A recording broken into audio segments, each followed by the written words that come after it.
इस तरह अपने खून पसीने से भारत को दुनिया का सबसे शक्तिशाली देश बना दिया।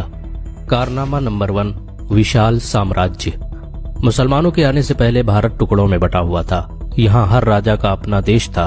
मुसलमानों ने इन सब को मिलाकर अखंड भारत का निर्माण किया। मुसलमानों के शासन में ही भारत की सरहदें अफगानिस्तान से लेकर इराक तक फैल गईं। वर्तमान भारत का निर्माण मुसलमानों ने ही किया था। मुसलमानों ने ही सबसे पहले दिल्ली से सरकार चलाई, जो आज तक जारी है। मुसलमानों की हुकूमत में ही भारत सोने की चिड़िया कहलाता था। कारनामा नंबर 2, सुंदर इमारतें। मुसलमानों ने इस देश को सिर्फ सोने की चिड़िया ही नहीं बनाया, बल्कि इसे कई सुंदर इमारतें भी दी।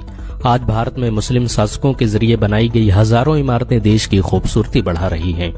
ताजमहल और लाल किले से आने वाला पैसा आज भारत को आर्थिक तौर पर मजबूत कर रहा है। मुसलमानों द्वारा बनाया गया ताजमहल दुनिया का 7वां सबसे बड़ा अजूबा भी है। कारनामा नंबर 3, टेक्नोलॉजी। मुसलमानों ने इस देश की सुरक्षा के लिए हमेशा नए नए तरीके अपनाए। उन्होंने इसके लिए टेक्नोलॉजी का सहारा लिया। भारत को अंग्रेजों से आजाद करवाने के लिए टीपू सुल्तान ने जहां रॉकेट का आविष्कार किया, वहीं मुगलों ने कई तरह के तोपखाने और शस्त्र ईजाद किए। एक मुसलमान एपीजे अब्दुल कलाम ने ही इस देश के लिए एटम बम का आविष्कार किया था। कारनामा नंबर 4, रूल ऑफ लॉ। मुसलमानों ने ही भारत में सबसे पहले कानून का राज स्थापित किया और दलितों पर हो रहे अत्याचार को खत्म किया।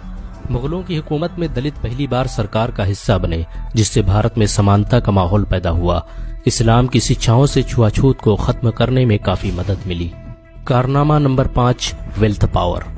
मुसलमानों ने इस देश को दुनिया का सबसे अमीर देश बनाया।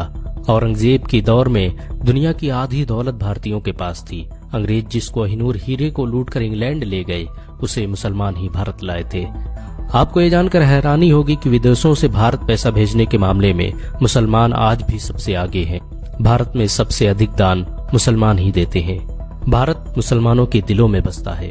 मुसलमान इस देश के लिए अपनी जान भी दे सकते हैं। अगर एक मुसलमान होने के नाते आपको गर्व महसूस हुआ हो तो इस वीडियो को लाइक और शेयर जरूर करें। ऐसी और वीडियो को देखने के लिए हमारे चैनल को सब्सक्राइब करें, घंटा जरूर दबाएं।